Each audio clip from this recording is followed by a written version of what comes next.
ওম নমো ভগবতে বাসুদেবায়। ওম নমো ভগবতে বাসুদেবায়। ওম নমো ভগবতে বাসুদেবায়। ওম তৎসৎ। শ্রীমদ্ভাগবত পুরাণ তৃতীয় স্কন্ধ চতুর্থ অধ্যায়। মৈত্রেয় সমীপে বিদুরের গমন। শ্লোক 1 অনুবাদ। উদ্ধব বললেন, তারপর তারা সকলে, বৃষ্ণি এবং ভোজবংশীয়গণ, সেই ব্রাহ্মণদের অনুমতিক্রমে ভোজন সমাপন করে মদিরা পান করেছিলেন। তার ফলে তারা সকলে হতজ্ঞান হয়ে উন্মত্তের মতো পরস্পরের প্রতি কটূক্তি প্রয়োগ করে পরস্পরের মর্ম স্পর্শ করেছিলেন। 2. বাঁশের ঘর্ষণের ফলে যেমন বিনাশ সংঘটিত হয়, তেমনি সূর্য অস্তগত হলে সুরাপানে তাদের সকলের চিত্ত বিকৃত হয়েছিল এবং তাদের বিনাশ সাধন হয়েছিল। 3. পরমেশ্বর ভগবান শ্রীকৃষ্ণ তার অন্তরঙ্গা শক্তির প্রভাবে, তার বংশের গতি দর্শন করে সরস্বতী নদীর তীরে গিয়েছিলেন, এবং আচমন করে একটি বৃক্ষের মূলে উপবেশন করেছিলেন। 4.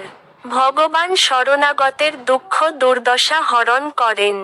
তাই, তার স্বীয় বংশ ধ্বংসসাধন করার ইচ্ছা করে, তিনি পূর্বেই আমাকে বদরিকা আশ্রমে যেতে নির্দেশ দিয়েছিলেন। 5. হে শত্রু দমনকারী বিদুর, তার যদুবংশ ধ্বংসের অভিপ্রায় অবগত হওয়া সত্ত্বেও, প্রভুর শ্রীপাদ পদ্ম দর্শন বিচ্ছেদের দুঃখ সহনে অসমর্থ হয়ে, আমি তার অনুগমন করেছিলাম। 6.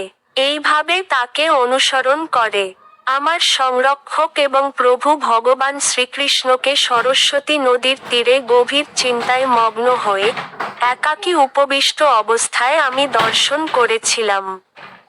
যদিও তিনি লক্ষ্মী দেবীর আশ্রয়স্বরূপ, তবুও তিনি নিরাশ্রভাবে সেখানে বিরাজ করছিলেন। 7.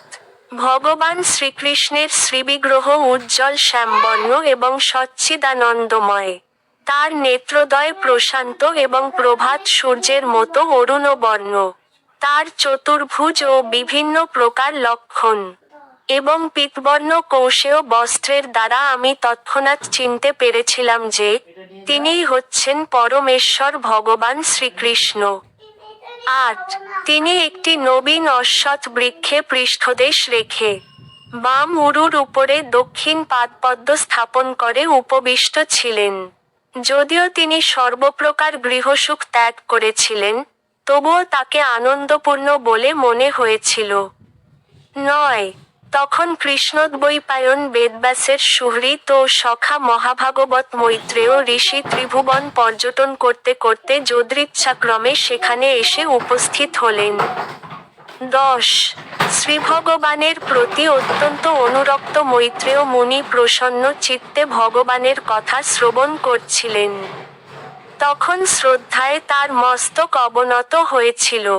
ভগবৎ কথা শ্রবণপ্রায়ণ সেই মুনির সম্মুখে ভগবান মুকুন্দ অনুরাগ ও হাস্যযুক্ত দৃষ্টির দ্বারা আমার শ্রান্তি অপনোদন করে বলতে লাগলেন। 11.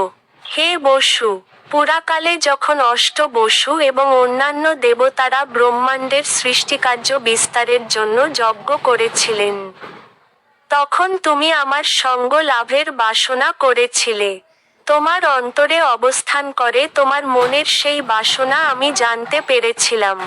অন্যদের জন্য যদিও তা দুষ্প্রাপ্য, কিন্তু আমি তোমাকে তা দান করেছি। 12. হে সাধু, তোমার সমস্ত জন্মের মধ্যে বর্তমান জন্মই চরম জন্ম, কেননা তুমি এই জন্মে আমার কৃপালাভ করেছ। এখন তুমি এই মর্ত্যলোক পরিত্যাগ করে আমার দিব্য ধাম বৈকুণ্ঠে গমন করতে পার। তোমার ঐকান্তিক ভক্তির প্রভাবে সৌভাগ্যক্রমে এই নির্জন স্থানে তুমি আমার দর্শন লাভ করলে। 13. হে উদ্ধব, পুরাকালে পদ্মকল্পে, সৃষ্টির প্রারম্ভে আমার নাভিপদ্মে অবস্থিত ব্রহ্মাকে আমি আমার অপ্রাকৃত মহিমা বর্ণনা করেছিলাম, মনীষীগণ তাকেই শ্রীমদ্ভাগবত বলেন। 14. উদ্ধব বললেন, হে বিদুর, পরমেশ্বর ভগবান কর্তৃক এইভাবে অনুগৃহীত হয়ে এবং তার সাদর উক্তি শ্রবণ করে গভীর আবেগে আমার কণ্ঠ রুদ্ধ হয়েছিল। এবং শরীর রোমাঞ্চিত হয়েছিল। তখন আমি আমার অশ্রু মুছে কৃতাঞ্জলিপুটে তাকে এই রকম বলেছিলাম। 15 হে প্রভু, যে ভক্ত আপনার শ্রীপাদপদ্মের অপ্রাকৃত প্রেমময়ী সেবায় যুক্ত, তার কাছে ধর্ম, অর্থ, কাম এবং মোক্ষ এই চতুর্বর্গের মধ্যে কোনটিই দুর্লভ নয়। কিন্তু হে মহান, আমি কেবল আপনার চরণারবিন্দের প্রেমময়ী সেরাতেই যুক্ত হতে চাই। 16 হে প্রভু, আপনি যে নিষ্ক্রিয় হওয়া সত্ত্বেও কর্ম করেন, জন্মরহিত হয়েও জন্ম স্বীকার করেন, কালের নিয়ন্তা হওয়া সত্ত্বেও শত্রু ভয়ে পলায়ন করেন ও দুর্গে আশ্রয় গ্রহণ করেন, এবং আত্মরতি হয়েও বহু স্ত্রী পরিবৃত হয়ে গৃহস্থ আশ্রম স্বীকার করেন, এই সমস্ত বিষয়ের সমাধান করতে গিয়ে বিদ্বান ঋষিদেরও বুদ্ধি সংশয়ের দ্বারা ক্ষীণ হয়। 17 হে প্রভু, কালের দ্বারা অখণ্ডিত, অন্তহীন জ্ঞান সমন্বিত, এবং সংশয়রহিত হওয়া সত্ত্বেও আপনি যে আমাকে ডেকে এনে আমার পরামর্শ গ্রহণ করতেন, আপনি মোহপ্রাপ্ত না হয়েও যে মোহাচ্ছন্নের মতো এই সব আচরণ করতেন, তা আমাকে বিমোহিত করছে। 18 হে প্রভু, আপনি আপনার নিজের রহস্য প্রকাশ করে, যে পরম গুহ্য জ্ঞান ব্রহ্মাকে বলেছিলেন, তা যদি আমাদের গ্রহণের যোগ্য বলে মনে করেন, তাহলে কৃপা করে তা ব্যাখ্যা করুন। তা শ্রবণ করলে আমরা অনায়াসে সংসার দুঃখ অতিক্রম করতে পারব। 19 আমি যখন পরমেশ্বর ভগবানকে আমার হৃদয়ের বাসনার কথা বলেছিলাম, তখন কমলনয়ন ভগবান আমাকে তার অপ্রাকৃত স্থিতি সম্বন্ধে উপদেশ দিয়েছিলেন। 20 আমি আমার গুরু পরমেশ্বর ভগবান শ্রীকৃষ্ণের কাছে পরম তত্ত্বজ্ঞানের পন্থা অধ্যয়ন করে তার শ্রীপাদপদ্মে প্রণাম ও তাকে প্রদক্ষিণপূর্বক বিরহকাতর চিত্তে এখানে উপস্থিত হয়েছি।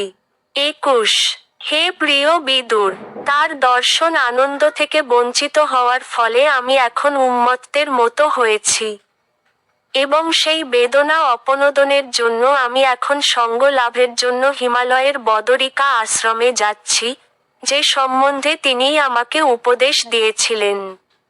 22 সেই বদরিকা আশ্রমে ভগবান নর এবং নারায়ণ নামক ঋষিরূপে অবতরণ করে সমস্ত সৎ জীবাত্মাদের কল্যাণের জন্য দীর্ঘকাল ধরে কঠোর তপস্যা করছেন। 23 শ্রী শুকদেব গোস্বামী বললেন, উদ্ধবের কাছ থেকে বিদ্বান বিদুর তার আত্মীয় স্বজন এবং বন্ধু বান্ধবদের বার্তা শ্রবণ করে দিব্য জ্ঞানের দ্বারা তার অসহা শোক প্রশমিত করেছিলেন।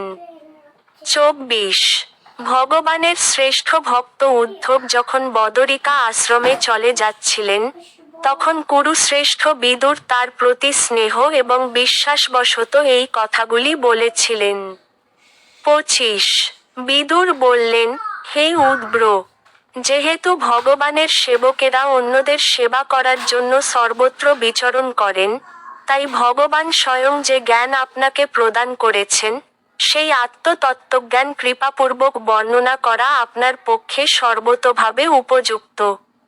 26 শ্রী উদ্ধব বললেন, আপনি মহর্ষি মৈত্রের কাছে জ্ঞান প্রাপ্ত হতে পারেন, যিনি নিকটেই অবস্থান করছেন এবং যিনি দিব্যজ্ঞান প্রাপ্ত হওয়ার ফলে পূজনীয়।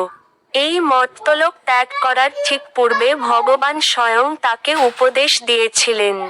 27 শুকদেব গোস্বামী বললেন, হে রাজন, যমুনার তীরে বিদুরের সঙ্গে ভগবানের দিব্য নাম, যশ, গুণ ইত্যাদি সম্বন্ধে আলোচনা করে উদ্ধব গভীর শোকে অভিভূত হয়েছিলেন। সেই রাত্রিটি যেন মুহূর্তের মতো অতিবাহিত হয়েছিল। তারপর তিনি সেখান থেকে প্রস্থান করেছিলেন। 28 রাজা জিজ্ঞাসা করলেন, সমস্ত বীর যোদ্ধাদের দলপতিদের দলপতি বৃষ্ণি এবং ভোজবংশীয়রা ব্রহ্মশাপে বিনষ্ট হলে, ত্রিলোকের অধীশ্বর ভগবান শ্রীহরিও যখন তার লীলা সংবরণ করেছিলেন, তাহলে কেবল উদ্ব্র কিভাবে অবশিষ্ট রইলেন? 29 শ্রী শুকদেব গোস্বামী উত্তর দিলেন, হে রাজন, ব্রাহ্মণের অভিশাপ ছিল কেবল একটি ছলনা মাত্র। প্রকৃতপক্ষে ভগবানের পরম ইচ্ছাই তার লীলা সংবরণের প্রকৃত কারণ ছিল। সংখ্যায় অত্যন্ত পরিবর্ধিত তার পরিবারের সদস্যদের ভগবদ্ধামে প্রেরণ করার পর, তিনি স্বয়ং পৃথিবী ত্যাগ করতে ইচ্ছুক হয়ে এইভাবেই চিন্তা করেছিলেন। ৩০ আমি এই জড় জগতের দৃষ্টি থেকে অপ্রকট হলে, আমার শ্রেষ্ঠ ভক্ত উদ্ধবই কেবল আমার সম্বন্ধীয় তত্ত্বজ্ঞান সম্যভাবে অবগত হওয়ার যোগ্য হবেন। ৩১ উদ্ধব আমার থেকে কোন অংশেই কম নয়। কেননা তিনি কখনো জোড়া প্রকৃতির গুণের দ্বারা প্রভাবিত নন। তাই তিনি ভগবৎ তত্ত্বজ্ঞান বিতরণ করার জন্য এই জগতে অবস্থান করুন।